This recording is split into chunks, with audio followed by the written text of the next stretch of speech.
In this conversation, I share a lot more nuance and details about what an eating disorder looks like, what my eating disorder looked like, my struggles, how a plant based diet contributed to those struggles, and how I overcame my illness, and how other people can overcome their illnesses, especially related to eating disorders with a carnivore or an elimination diet.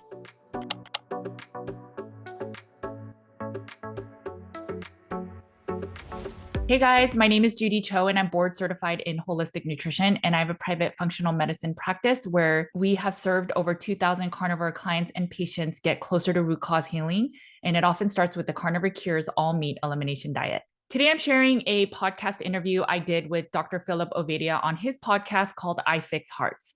I love this interview because Dr. Ovadia also had his co host Jack on, and Jack asked me very pointed questions, and it was fun because I don't normally get these specific questions. We talk a lot about the things I struggled with and how detailed the struggles were. Jack asked a lot of pointed questions where he asked a lot about my illness, how it happened, what I was eating, the specifics. And it gets a little bit more raw about how much I struggled. And I have had other interviews where I shared about my struggles, and I'll also put that in the show notes. But I hope that this conversation helps you to understand what an eating disorder looks like, how serious it is, and how people can actually get over eating disorders and food addictions and food imbalances with a diet that is meant to be the way that we are eating. Meat changed me and meat healed me from so many of my illnesses. And now I really feel that I'm living my best life. And because I'm living my best life, I am now serving because I think that is what we ought to do. And it honestly gives me purpose. If you or your loved one struggles with an eating disorder or disordered eating, or is having a hard time getting off of ultra processed foods, sugary foods, and foods that we know are not ideal for us, I highly recommend watching this whole interview because you can see how things shift and what can be done to start really healing. Let's get right into the interview. Welcome back, folks. It's the Stay Off My Operating Table podcast with Dr. Philip Ovadia. We are joined today by Judy Cho, about whom I know very little, and I'm hoping to find out more. Phil, tell us about our guest, why she's here, and then we'll get into the conversation.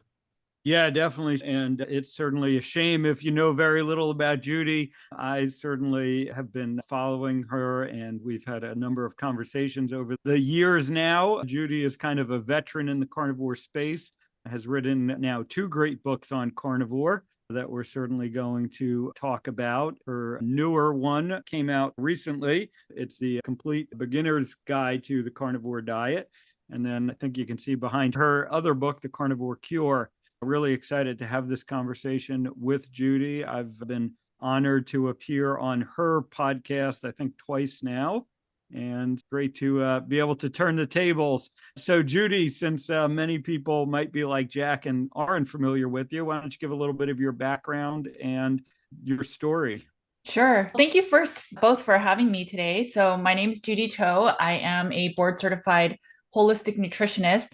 But before that, I was just in management consulting, graduated from UC Berkeley, but I was plant-based for about 12 years.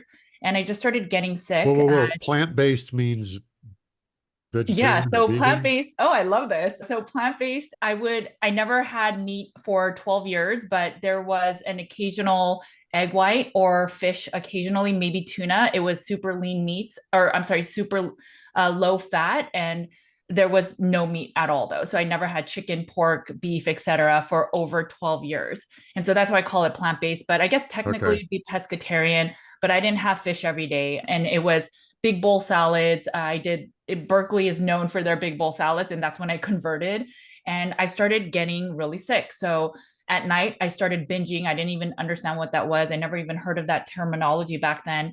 And so I started developing an eating disorder where I couldn't control myself at night. I think it was the lack of fats and also the lack of nutrition and animal proteins. And so I started binging at night.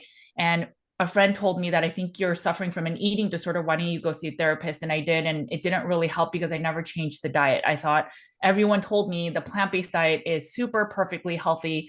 And so I continued to eat that way for 12 years. Let me And ask you a question. yes, You graduated from Berkeley, yes. which is kind of famous for being sciencey, techie, nerdy. What was your degree in? So I was actually pre-med for about 2 years. And then I said, this is not for me. I think it was organic chemistry that broke me because it was really hard for me to imagine the molecules, right? Even though I really like chem now and all the biochem for the body. And so then I switched and I double majored in psychology as well as communications. And then I had a minor in business administration. So you've smart girl with a college degree, and you fall for I the know. plant-based dogma. Okay, I'm just wanting to put this in context. So If here's you, if a you'd if you'd have graduated from Bug Tussle Community College, it would have been one thing. But this is Berkeley. Okay, carry on. Well, so think about the context of Berkeley. They are very progressive and they believe that plant-based is the way to eat. So it is part of the culture there. And so I read a book. I can't remember the doctor's name, but he created the master cleanse where people were eating that the maple syrup. You're going to clean out your colon by eating this way and doing this detox. All the celebrities were on it. And so I said, this must be the right way. And animal food must be putrefying in my system, which obviously I know now is totally incorrect. And so I tried that detox and then it just kind of stuck for 12 years. And Wow. never once, whether it was a therapist, a psychiatrist, my psychologist, nutritionist, et cetera, no one has ever told me that my diet was probably what was making me sick. And instead, I was just born a little broken. So I ended up suffering from major depression, major postpartum depression. So everyone said she needs to go and work on her eating disorder, go into an eating disorder facility, full time care. And she needs to figure out how to use intuitive eating or mindful eating to support her bad behaviors. But never once was someone saying, you need to eat more fat, you need to eat more proteins because that's the building blocks of your body, et cetera. Instead, they were saying, you just need to figure out how to moderate the foods that you're eating so that you can heal from your eating disorder. Now, you're probably, I think, the third or fourth guest that we've had on here that's kind of, went through this similar journey. Interestingly, all of the ones that we've had on, and I would say a preponderance of the people that I see on, in the community on social media talking about this are young women who, get attracted to plant-based vegan diets. And for a lot of them, it's not really a health reason. And before you started plant-based, were you having any medical issues that you were trying to solve, or was it more just like you said, you kind of, that was the thinking, that was the community around you, and it sounds like a good idea, and certainly, the proponents of plant-based make it sound like a great idea, and you're saving the environment and you're helping the animals and you're improving your health all at the same time. So it would be great to understand a little bit about your thinking of, as you're getting into this, why you were doing it. Yeah. Yeah, so I am always and will always be super candid and blunt. So I grew up in Los Angeles. I grew up with around celebrities. I had a couple celebrities go to my school. So it was always about the aesthetic. And so truly, the only reason I tried a plant-based diet was one, obviously there was a lot of people that believed in the plant-based diet and it's the most healthiest way you can eat. And then secondly, I had a few extra pounds on me. And so it seemed maybe this is something I can try and maybe I can lose weight. So that's why I started with that master cleanse. It wasn't because I was trying to clean my gut or something was specifically wrong. Of course, I suffered with a little bit of eczema and things that I didn't know, again, attributed to food or your diet. So I did it to lose weight and I did lose weight after, but it really required my eating disorder to come in and bulimia to come in so that I really got thin because you can actually be overweight being plant-based too. But so it was really that. And then ironically, as I got into the plant-based world, then you start getting fed the information. So then I joined PETA and I started, advocating for the animals and watched the Earthlings and all the movies that are so against eating animal-based foods. And until what happened was I was plant-based with my first pregnancy. I still had my eating disorder. I was still in consulting. Everything was going well outwardly. And 6 months into nursing my son, I had to get on antibiotics for mastitis. So I developed from breastfeeding. And it was a collection of either not eating sufficiently, suffering from an eating disorder, getting on the antibiotics, high stress, lack of sleep, But something in that mix, one day went to sleep, and then the next morning I had no memory or recollection of anything that happened. The doctors think I had a psychotic break, but they weren't sure. And it was in that whole process of me going to the eating disorder facility and them not figuring out what fully was wrong, and then starting to research nutrition because I had a second child on the way and not wanting for that to happen again. It just became a thing of I was taken away from my first child so that I can go into this facility. So I was no longer taking care of my child. Biggest fear of not being a successful mom came true in my life. So I was a failed mom. My child was with my mother while I was in this outpatient care for intensive care of eating disorders. And then through that, I realized I could save an animal, but I'm also foregoing my own health and then not being able to be a mom for my child, which then if I'm healthy, then I can take care of my child, and then we can take care of all the animals or the environment or the planet or whatever we want to. And that's when I realized through my whole journey that if I'm not healthy, I will not be able to be a good citizen of this world for anyone that's around my life. And so that's when I realized a lot of what I believed was a lot of actual dogma. Yeah. That's an amazing realization that really a lot of people struggle with. And, again, I mean, I've said many times on this show, I say in my book, a vegan, vegetarian, plant-based approach is better than our standard American diet, or can be better in certain ways. Sometimes it's not, but it can be better. But, we can't get around the fact that we as humans were evolved to eat animal protein. And it really is the most nutrient dense food source we have available to us. And in a lot of situations, that people following these plans are sacrificing their own health in the name of, these other things. And like you said, it's really not a trade-off that makes sense, because human health is going to impair all those other things that you mentioned. Wow. So I think it maybe, hopefully it was your Berkeley education, you're being smart to start with, that allowed you to come to that realization, but it took a pretty painful process. So then talk about your transition then out of a plant-based lifestyle.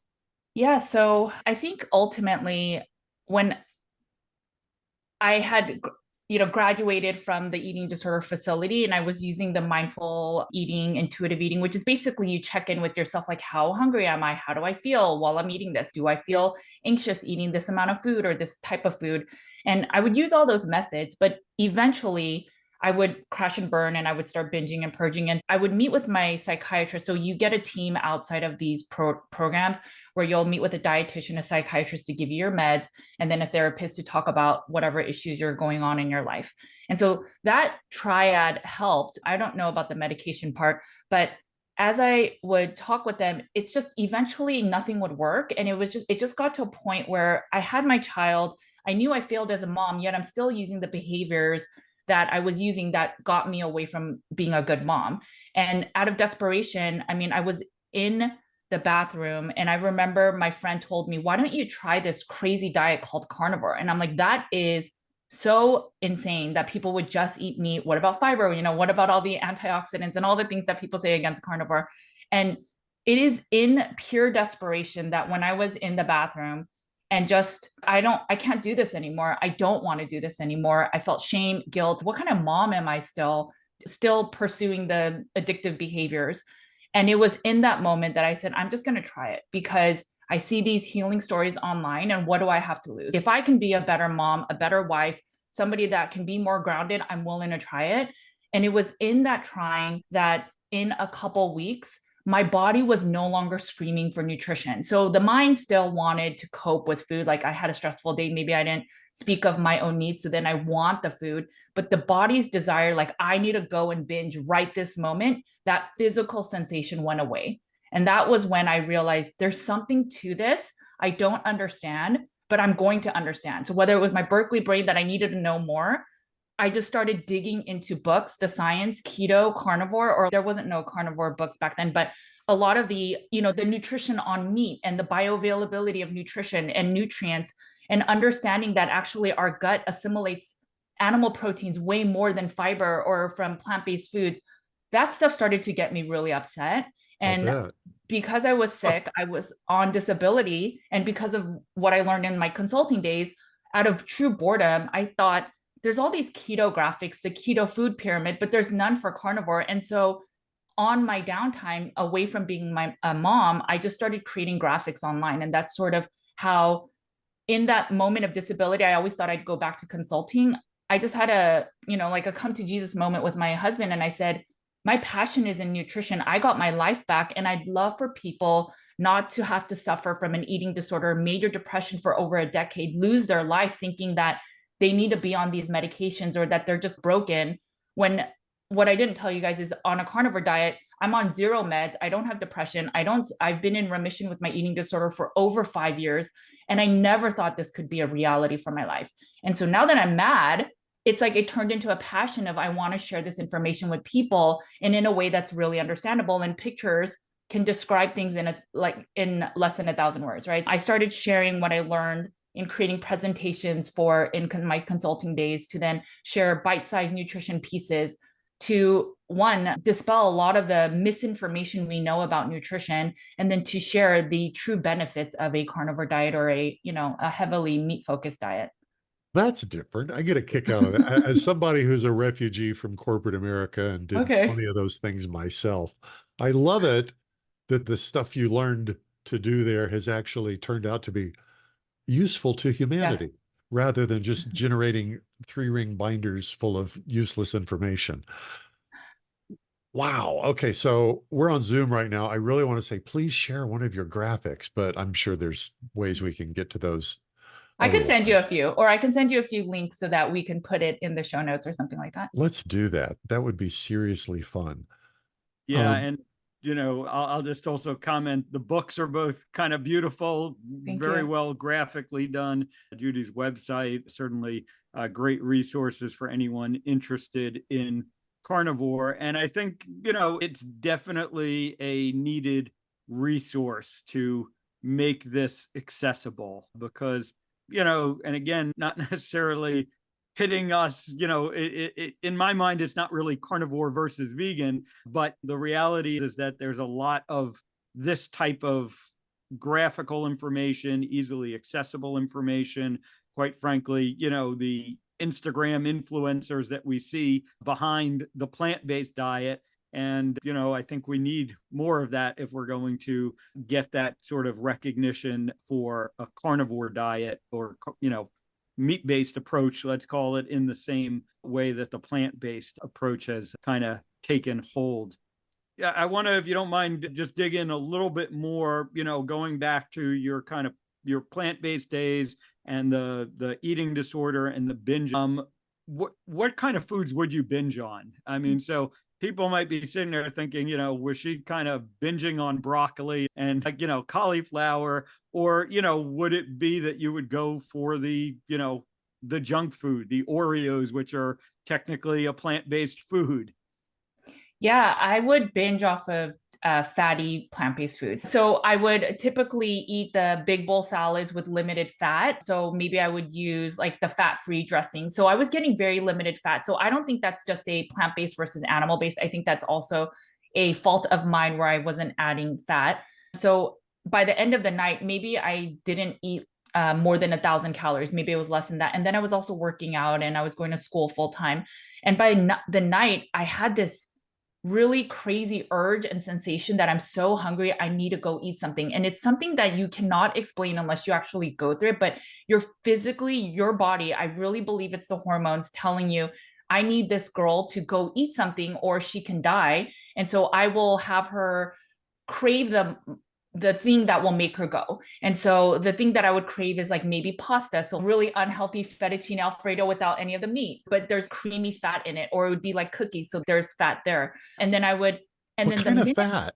What kind of fat are you obviously talking it's about? seed oils, right? Vegetable oils, like really unhealthy fats. But as long as there was no animal based foods, I was game. And so I would just go to the grocery store. And my first thought is, okay, you know what? I'm just going to have one cookie. I'll just have one cookie and I'll be good. And then that one cookie, then something would trigger me and I needed to eat all of the cookies. And All the sometimes cookies. out of true embarrassment, I would go from like fast food restaurant to different grocery stores to different stores because I would be so embarrassed of the amount of food I'm buying. And I remember there was a clerk at one of the gas stations that would say, wow, you're having a party. And I remember feeling such shame because it was only for me. And I would say, yeah, I know I have a bunch of friends coming over, but it was truly so I could just binge. And then initially you would start feeling this high, but after a few bites, you would start feeling really gross. And then my thought is my mind would start racing. I would have anxiety and then I would purge, whether it was, letting it come back out or, using laxatives over exercising. So there were a lot of 24-hour gyms before COVID. And I would be at the gym at 2 a.m. and I'd work out for 2 hours in the middle of the night. And I would do these crazy things while working full time or when I was in school full time. And it was the facade I would live to say that I was plant-based and look how healthy I am now. But in reality, I was living this double life, darkness, and anything that was not animal based was on the table. So it could have been the most ultra processed foods, but that was what would satiate my system. And so I do think a fat had a big component of what I was craving. Hey guys, just a really quick interruption. If you notice, we don't really run ads on this YouTube channel.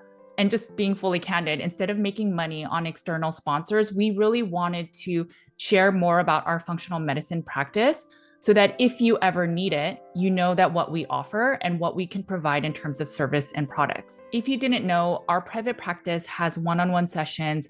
We have packages. We do group calls with SIRS and with mind-body or nervous system regulation. And we also do a lot of functional tests. Some people do a complete wellness panel with us. So once a year, they get a detailed, comprehensive blood work to see how their health is doing. We also do functional tests such as stool tests to see if you have parasites or candida or H. pylori. We also do a lot of the Dutch urine as well as saliva tests to make sure that your hormones and thyroid is functioning well.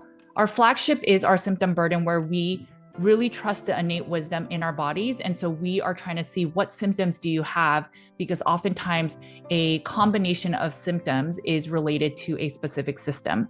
We focus on gut health, where we try to get people's gut healing because most of our immune system is in our gut. If you make your own body stronger, you will be a lot more resilient to everything that is in our toxic world. We believe in wellness for all, and not everyone can afford to work with us. So we provide a lot of free guides, free ebooks, free downloads, free tactical things to get you healing in your wellness journey. We also write comprehensive, detailed articles. For example, why a carnivore diet may have lower T3 markers, but may be in fact okay.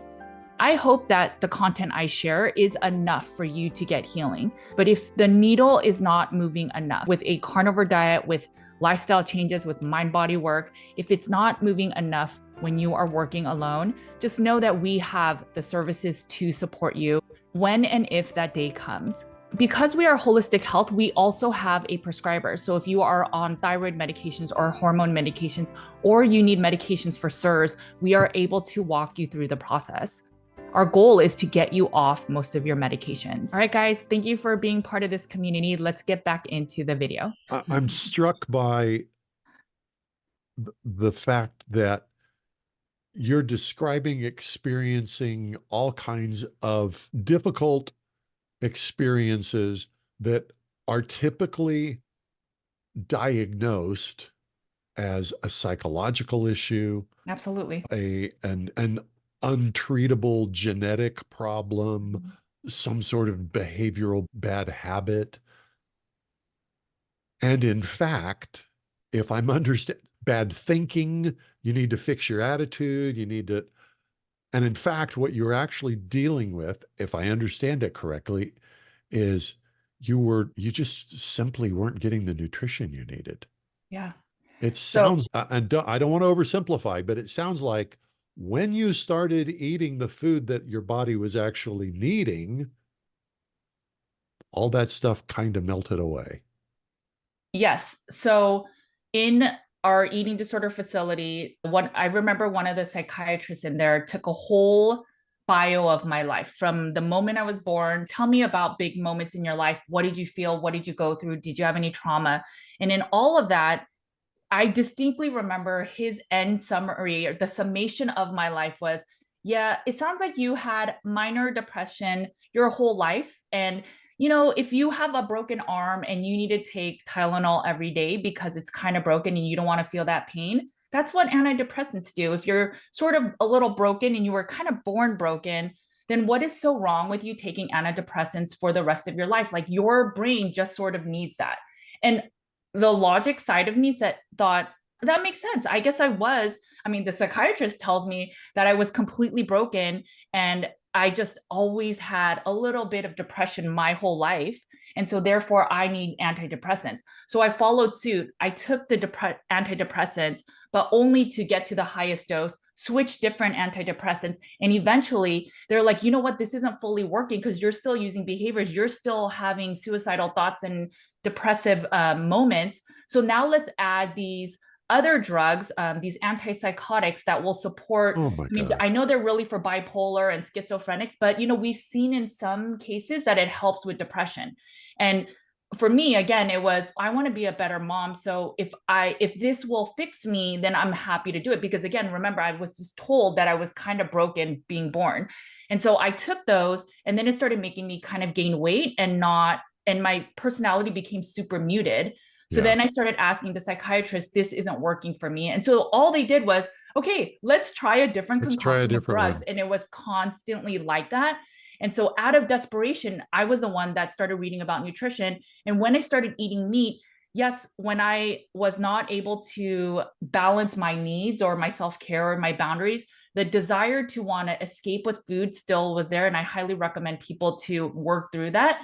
But the physical need of, I need to go out, I don't care what people say, I don't care if it's on my child or whatever, I need to go get food, that went away. And that's when I realized there's something to food that I don't understand, but it's actually helping me get better. And so when my body was no longer craving the food and I was starting to get better and the desire to binge wasn't there as much as, other than psychologically, of I kind of want to binge because I'm kind of used to it. And I started working on that with therapy and self-care and even my faith. Then it just became easier because now I don't have two parts I'm battling my eating disorder. It's not just my body or it's not just my mental health. It's now my body is starting to get fueled. My gut is starting to have less inflammation. I'm finally starting to absorb most of my nutrients. Most of your neurotransmitters, or what helps your mood balance, is in your gut.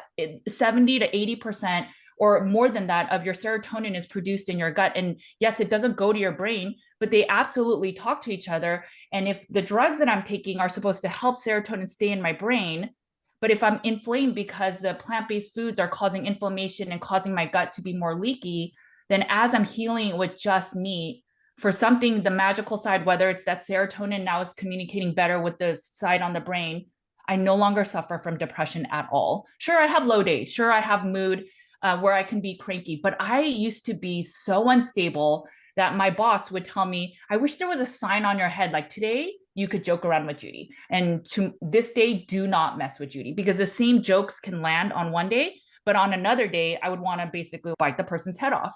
But I do not have any of that. It doesn't matter if I underslept. I mean, I have young children. If I'm working a lot, but my mood is way more stable. I don't suffer from, I want to binge and then purge. But I've been meat-based for over 7 years. And it took a while to get here. But now I know for sure that what I was going through was so much my diet. And knowing that I was told I was broken was absolutely false. And knowing that, and knowing the moments where, thank God I had a strong support system, because if I didn't, there might have been a day that I was like, you know what, I don't want to live and I'm actually going to put action towards it. But I didn't, because I had family and for that burden that I didn't want to put on them. But I just imagine that there are people that go through the same thing I go through, take all the different drugs, and then they're stuck and they're unhappy. And they don't even think once that maybe these drugs are actually making me feel worse. And maybe if I just try to change my diet, slowly I'll get a little bit more energy, and then I'll be able to do the things that I'm supposed to do, have purpose, and feel better, and then do the therapy and all the other things that I need to do to stop certain habits. and then focus on why maybe I'm not doing self-care. But we never talk about that in our standard care. And I've been through the ringer with the eating disorder facilities, therapists, dietitians, psychiatrists. I've done it all because I wanted to be the good mom. And all it did was fail me. And in the moments when you see your child in the baby monitor crying in the middle of the night, but you're going through a binge and purge. And in my mind, I'm like, I could go get my son, but then I'm going to gain some of the weight that I ate, or I could purge it out and then I'll go. And when you decide that, sorry, my binge purge is more important right this second than my son, and I'm seeing him crying while I finish my purge, you realize how rotten of a place you're in. And knowing that you don't have to be there because a lot of it is your diet, you will absolutely become passionate about it, because I've never gone through that again. I can imagine. Yeah. What was the transition like physically, going from, obviously emotionally, there was a tremendous relief, but did your body have to kind of adapt? Yeah. No, I don't think that. Interestingly, I never struggled with the physical side. Now, the very first time I had meat, I ended up throwing up. And I think it was more psychosomatic than everything, because the second meal was fine. I was keto, but plant-based for about a year before I went carnivore, because I believed in keto. So I thought, okay, maybe the fat is the issue. So then I just ate a plant-based keto diet. And I think there was a keto plant-based book out there, and I read that one. But then I would struggle again, and I would end up eating keto treats and then binging and then eating standard American food. And then, so then I knew that wasn't the full answer. And that's when I went carnivore. What I noticed even going from keto was when I was less dependent on carbs, because when you're plant-based, it's inevitable you're going to be highly dependent on carbohydrates. My energy was a little bit more stable. It's just that I still wasn't getting enough nutrition in terms of amino acids and all the nutrients in meat, that it wasn't until I ate meats that I feel like my body was a lot more stable. I didn't have the hangry mood. So my mood was more stable. I would sleep more through the night. So after pregnancy, I noticed I would wake up 2 times a night. I suspect I was pre-diabetic, and now all my markers are normal. I'm in my early 40s and I don't take any medications. My sleep is regular. I don't wake up through the night, and my menses is normal. So I don't have any of the things that, early 40 women are starting to get. I have no hypothyroid. I don't have any of that stuff. But I think when I first went, I did notice certain things. So the little eczema I did have. So when I would purge a lot, my body would get really dehydrated, and I would sometimes scratch my skin so much at night that I would start bleeding. And Yeah. I don't have skin issues. Yeah, my skin is hydrated. My hair is fine, and yeah. So yeah, there has been physical changes, but it was more the mental side for me specifically. And, that's kind of an interesting, we'll call it N=1 experiment that you did there, because it wasn't, some people would say, okay, it was just a low fat issue, and, maybe fat soluble vitamins were the problem and you weren't getting enough of those. But even when you went keto, plant-based, Yes. and so now you were getting plenty of fat, but you weren't getting animal fat, and obviously you weren't getting animal protein, you still were having some of these issues. And it's really when it sounds like it's only when you reintroduce animal protein and animal fats that things really got better. Yeah, no, that's absolutely true. So that is what is really cool with my story, is because I had that N=1. So initially I thought maybe it was just the fat. So then I went ketogenic plant-based, and that didn't fix it, because I added all the avocados, all the olive oils, and that didn't really solve it. And it wasn't until I went animal-based. Now, my first year of carnivore, I still struggled. Most days was good, but there were some days where I still wanted to binge. And I don't think, but that part, I think it wasn't the bodily hunger. It was the mental side, the addictive side of turning to food when things or something happened in my life, the emotional side. And as I worked through that, because I no longer had food as an excuse anymore. So I had to sometimes white knuckle through emotions, hard emotions that I used to just, I'm mad at my boss, I'm just going to binge, I'm so mad, and I would escape that way. And I no longer had that anymore. You can only eat a certain amount of steak after you're like, I'm done. And so you have to finally face the music of what is really bothering you. And that was when I started working on, what is it? So is it that I'm not expressing my needs to my husband? Is it that I'm not, vocalizing my needs to my old boss? Those are the things that then you are forced to do when you no longer have an escape such as an addictive thing, such as food. And so that was a huge shift for me as well.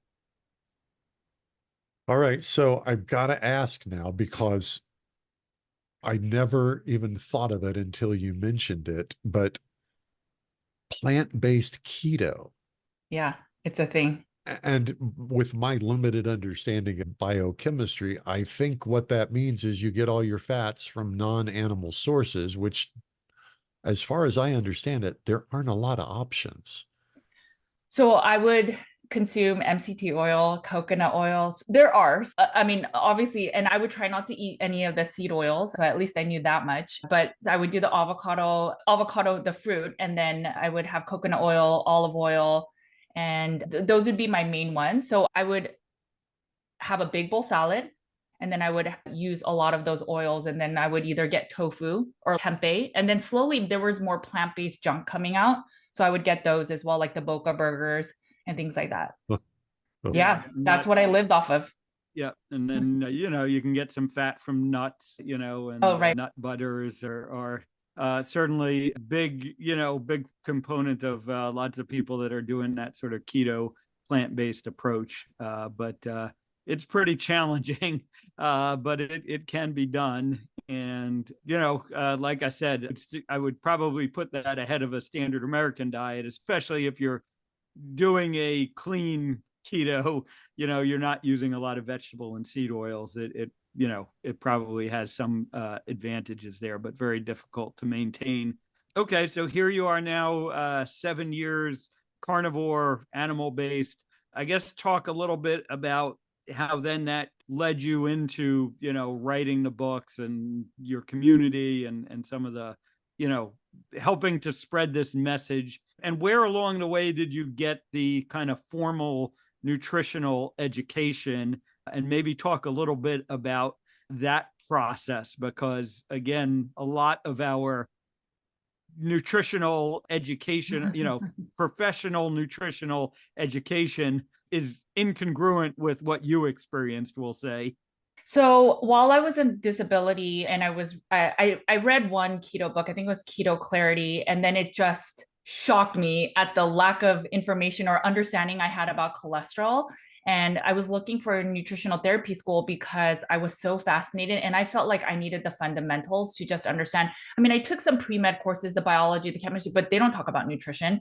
And so I wanted to go to a nutrition specific school. And so I found Nutritional Therapy Association. There was a couple of nutritional therapists that I knew online and they had finished or graduated from there. So I went there while I was still on disability, still creating some of those graphics. And I opened an Instagram account that was sharing some of those graphics and that sort of took off. I think Dr. Sean Baker shared it and that may have been what allowed it to be shared more easily.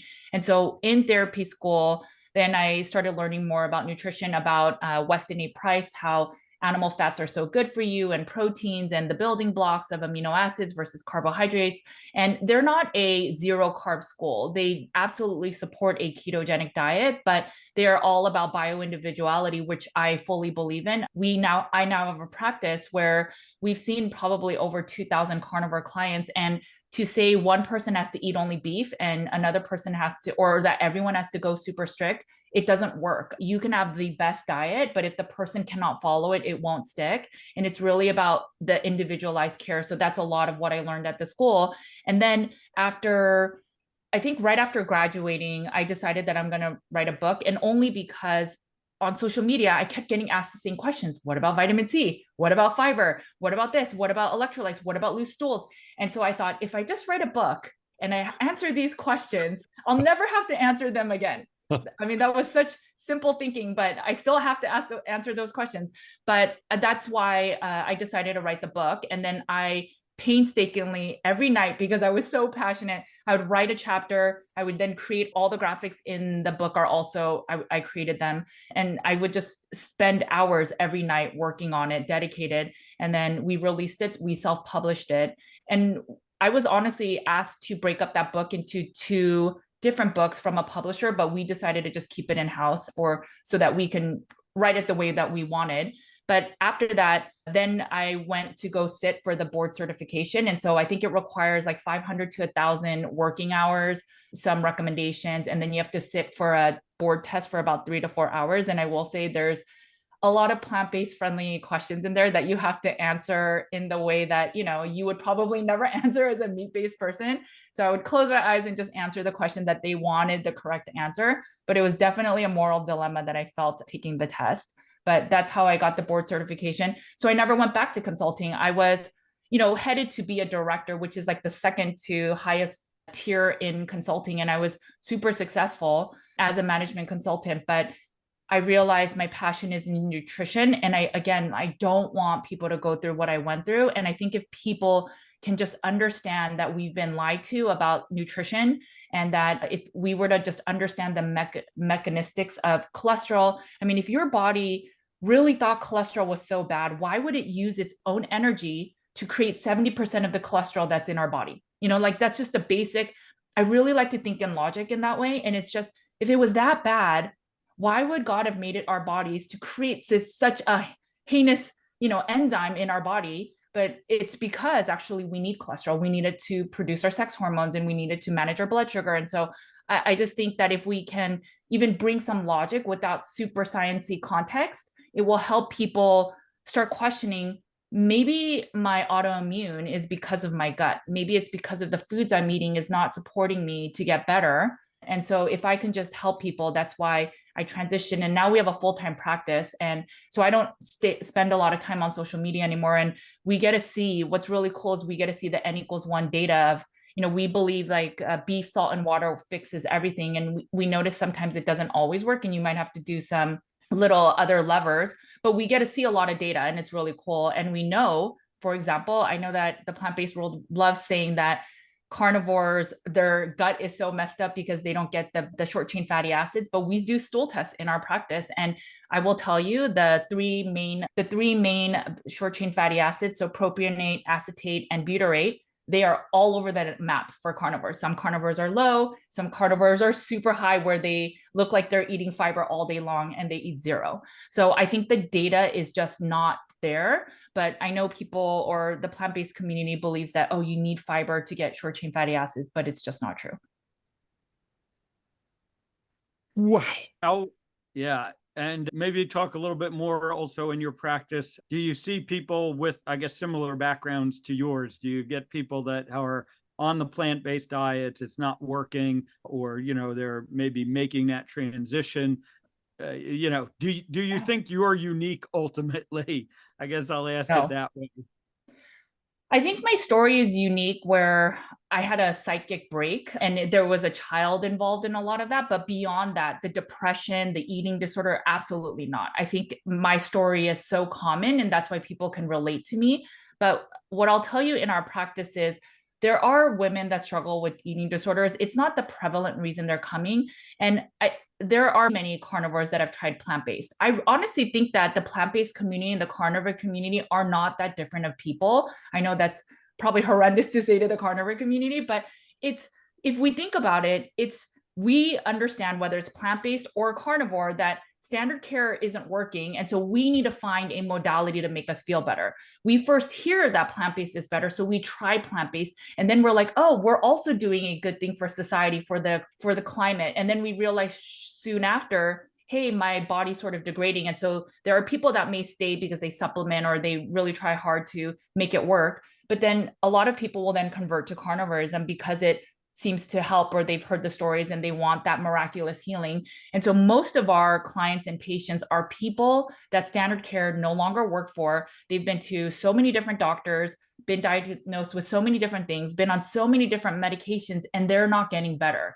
And they are just sick and tired of being sick and tired. And so they're hoping that carnivore will fix them. And for this subset of people, while carnivore has helped, they're sort of stuck. And so they're working with us to see, what else could it be? Is it that I need to, modulate the diet better? Or should I look at environment? Is there gut stuff? Is there mental health stuff? Is it trauma that I've never addressed? And that's an area that we need to look into. And so that's the practice that we work with. But I would say that most people suffer from some level of anxiety and depression. I mean, antidepressants are one of the most sold drugs in the US, if not the whole world. And I just think that a lot of the research coming out more so nowadays is that it's not a serotonin issue, that we don't have enough serotonin in our brain. If that was truly the true root cause issue, everyone taking the SSRIs would be free of depression. But in actuality, more and more people are getting on it and they're not getting better. So they have to take double drugs or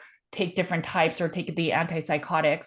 And in fact, I think a lot of the mood disorders are because of inflammation, leaky gut, leaky brain, you know. So if your body's not doing well, I assure you your brain is not doing well.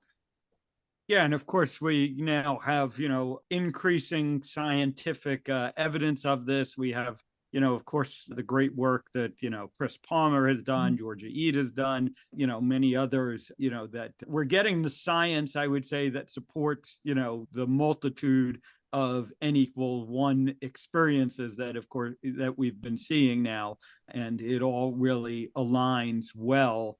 So I'm certainly optimistic that this is becoming more accepted, becoming more recognized. But of course, we know we still have a long way to go. And there's still a lot of challenge because this plant-based narrative has been so ingrained, more so the low-fat narrative has been so ingrained in our, in our medical community, certainly, and really in the nutritional community. That's what we're trying to overcome. And so let's talk about maybe some of the ways that we're trying to overcome that. What's your kind of experience been? I know you said you've kind of backed away a little bit from the social media, but, talk about what your experiences were like on social media, when you say things like, the plant-based diet didn't work well for me and I turned to a carnivore diet. Yeah, before I get to that, let me just say, so the way that I framed carnivore, and I feel that it helps, is when we don't think of it forever. So if we say you have to eat only meat for the rest of your life, and so everything else out there that's food or processed food, you can never touch it again. I think that scares people. So when our practice, we say it's an elimination diet. So if you're not feeling well, if you have some level of symptoms, just try a carnivore diet. All other elimination diets, GAPS, AIP, so autoimmune protocol or paleo protocol, all of these other SCD diets, all of these other diets, the FODMAP diet, they focus on eliminating certain plant-based foods to see if your gut will heal. Why don't we just fast forward that or make it, super expeditious? And why don't we cut out all plant-based foods and just try it for 1 to 3 months and see how you feel? And I think when people think, okay, I just need to do this for 1 month or 2 months and then see how I feel, I think it's a lot more digestible than if you were to say, this is a forever thing. It's not a diet, it's a lifestyle. You have to do this forever. That scares people. And my hope is that if you do it for just 1 to 2 months, you will feel a change that no one can then, no matter what someone says, hey, you're going to die of heart disease, you know how much better you feel. And that's when you have your own N=1 story that makes it super hard to just accept that, oh, this will kill me, but how come I feel better though? How come I'm sleeping through the night now? How come my mood is more stable? How come I don't feel hangry anymore? But okay, yeah, this diet's going to kill me of heart disease. I think if somebody can experience it themselves, that will challenge any of the mainstream discussions of why this diet is so bad for you. So with all that said, yeah, I've had my share with the plant-based community, I'd say. I've been told that I get sponsored by the meat companies. I still do, that I am sponsored by Big meat is big out meat, there. right? I would love to be sponsored, but I have never received a single penny from the meat industry, but I would love to, but no, I've never. I'm not sponsored by any meat company or any meat brand. And then the plant-based, so there was, I'll give just one story. It was probably the worst one, where I shared something plant-based and the plant-based community got really upset. I think one of the bigger influencers shared it and then it spread. They went on my Facebook and then started writing all these negative reviews. So if you go on my Facebook, you can see the reviews of, I worked with this person and she nearly killed me. There's a bunch of different, and it's all the plant. And then somebody took a step further, went on our website and then signed up and then kept saying that we spam them, and then it shut down our emails. So even our sales in our website, if somebody bought like a supplement or a guide from us, we couldn't even send out the email because it shut down. They opted in so many times and then said it was spam that it shut down our email. And then when we looked into it, it was like the same IP address, but it was a plant-based person. I mean, they're pretty intense. So I just think that they're misguided. I was plant-based, so I know how much the dogma and, the movies like Earthlings, and I guess nowadays it's the change makers, like you really believe that meat is harming people and then we're killing animals. But maybe I eat 1.5 cows a year, whereas I think a lot of people don't know this, but farmers, so think about it. When you're raising crops, there's all these animals that come that want to be fed. So deers, possums, ducks. Farmers have legal right to shoot an animal on site if they know that they're eating some of their crops. And we don't even account for that. I think it's 2 million animals that get killed by these plant-based producers. Yeah, in addition Yeah. to the chemicals that get poured onto the genetically modified wheat Right. fields that flow downstream and end up in our rivers and end up poisoning the, yeah. I love the regenerative farming community and regenerative ranching community. Those guys know stuff that they're experts in fields I didn't even know existed. And I love that you just expressed that you eat 1.5 cows a year. Right. And there aren't other animals dying so that you cannot kill other animals. It's brilliant. It's just brilliant. Yeah. Phil, do we have time? Do we have time to ask Judy about? I went on our website and that there seems to be a lot about seed oils. Do we have time to do that? Yeah, I think we can certainly get into that some. Can I tell a real quick story about the Sure. almonds? Some of the arguments against cows is that, the methane, or that they're causing a lot of the CO2 emissions, or that it's just bad for the planet. And Right. first of all, the medical industry itself causes so much more pollution than any cow. And a lot of the cows that are raised, or the cattle, are on lands that are barren. So there's nothing else that can be raised there. And they're actually helping turn and helping fertilize the soil. In terms of, I was talking specifically in the new book about water and how there's different kinds of water. So blue water is like the clean water that we can drink. Green water is rainwater, and gray water is like the dirty water that, that just flows on the street. And while it's true that cows take water, blue water, so the drinking water that we would use, they barely use that water. And if anything, it's maybe on par with the amount that blue water is used to create sugar. The plant-based food that is, or not food, but that is mostly used is on cotton, that they use cotton and tea is where blue water is used the most. But I also wanted to give perspective on plant-based food. So we don't think about, almonds are becoming so popular, almond milk. And first of all, it's not a complete amino acid, so it's not a complete protein. So if you eat it, you're not getting the sufficient amino acids or proteins that you need to grow and have the building blocks. One almond requires 2 gallons of blue water. It requires 2 gallons of our drinking water to create one almond.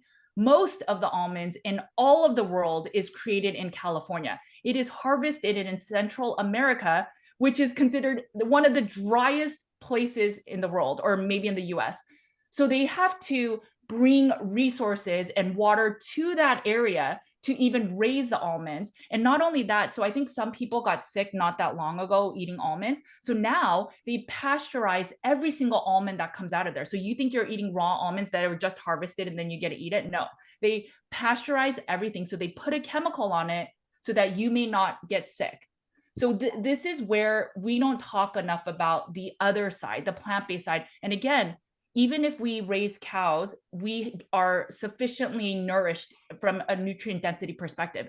You eat almonds or almond milk, you are deficient in lysine, which is one of the required amino acids in order to be sufficient with proteins. And so if you're a child and you're drinking almond milk with your cereal, good luck growing and being, the biggest and tallest you could be. And this kind of stuff is not talked about enough. So when we say, oh, we're saving the planet by eating almonds instead of cows, I really think people should just take a look at the resources that it takes to build or to make almonds in California. We're kind of Yeah, preaching to the there choir here, Yeah. but yeah. there really is just so much kind of sleight of hand, we'll call it, that goes into promoting, the ecological benefits Right. of, these plant-based diets, and really the reality. And like you said, you mentioned a very important aspect of this, which is taking care of sick people ultimately is a massive environmental drain, environmental hit. And, with these nutrient deficient diets, we're creating more sick people ultimately. And Yeah. so the net balance really doesn't work out in favor of these things.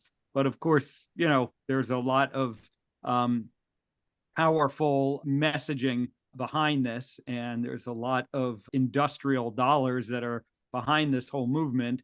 And, it's a big challenge for us to overcome. It really is. You wanted me to touch on seed oils? Is that? Yeah, let's touch on seed oils a little bit.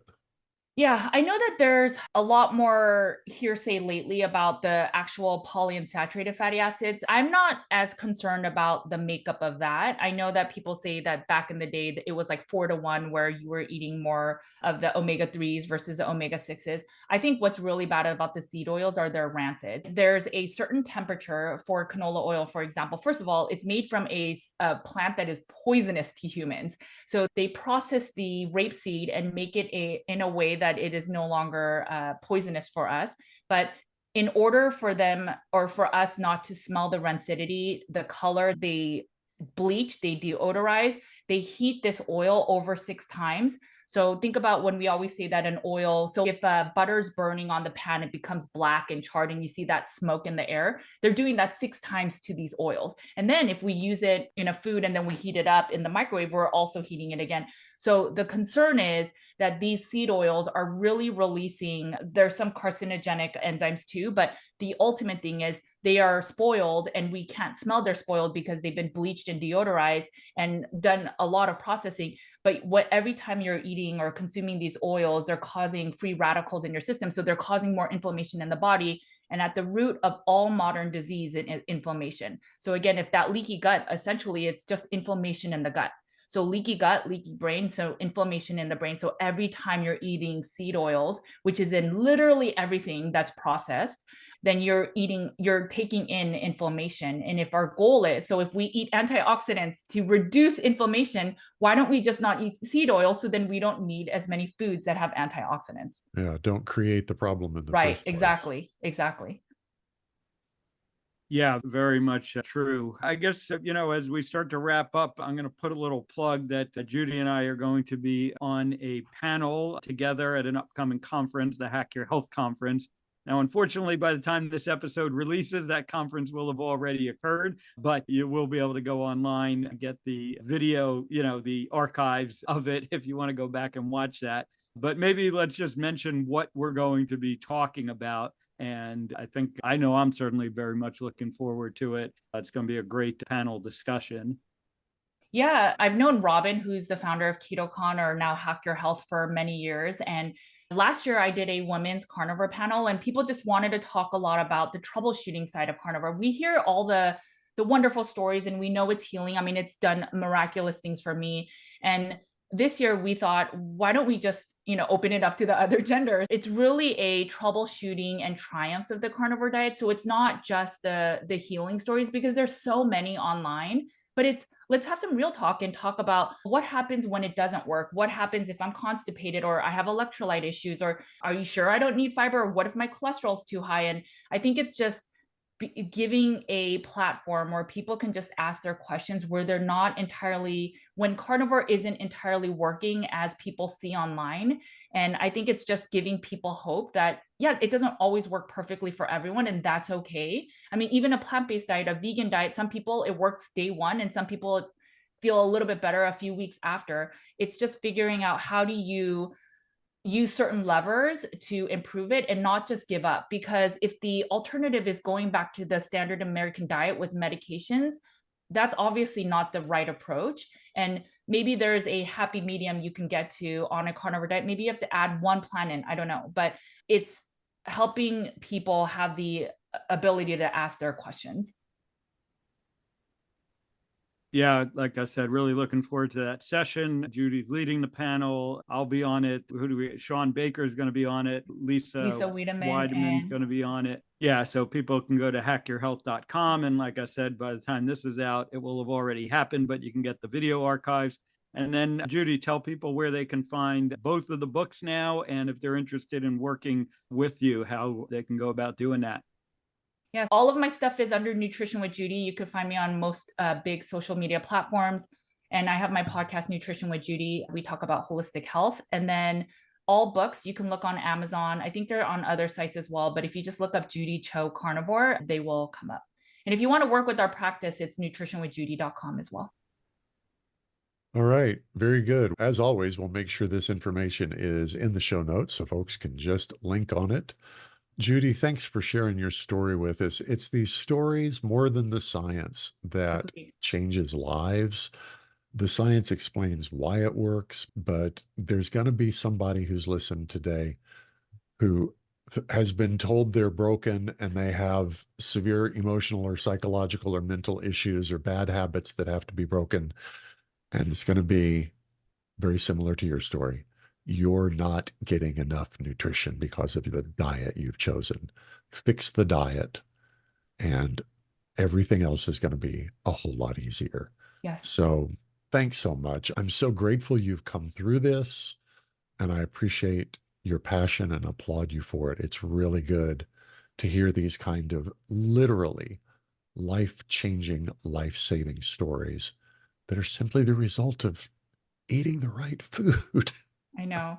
It sounds so simple, but it's so true. Thank you so much for both having me. And it was such a fun conversation. All right. For Judy Cho and Dr. Philip Ovadia, this has been the Stay Off My Operating Table podcast. Join us next time. We're looking forward to talking with you. We'll see you then. Okay, guys, I hope that this interview was helpful. The reason I share a lot of my backstory is because I know all of you see me now and I seem so polished where I'm doing interviews and I'm just seeming so professional. But I think the real healing impacts is with the share of stories. And if you look at my story and my past history, it is not the most beautiful. It is actually really messy and ugly. And there are a lot of dark times and a lot of hospitalizations and mental illness. And with that all, though, I have come to the better side of healing. And I just want you to know that my story alone is not an isolated story. You can heal. And I fully believe that you can heal. We just need to put in that work sometimes, which that work is sometimes hard, but it is so possible to heal. And you need the right mindset, maybe the right team, and the right other ingredients, especially diet, especially a meat-based diet that will allow your gut to heal. I hope you walk away from this conversation knowing that healing is possible, that an eating disorder is not your lot in life for the rest of your life. Healing is fully possible. And I hope that I am a beacon of hope in that area. All right, guys, make sure to eat a lot of meat. Take care of your bodies because it is the only place you have to live. I will talk to you later. Bye, guys.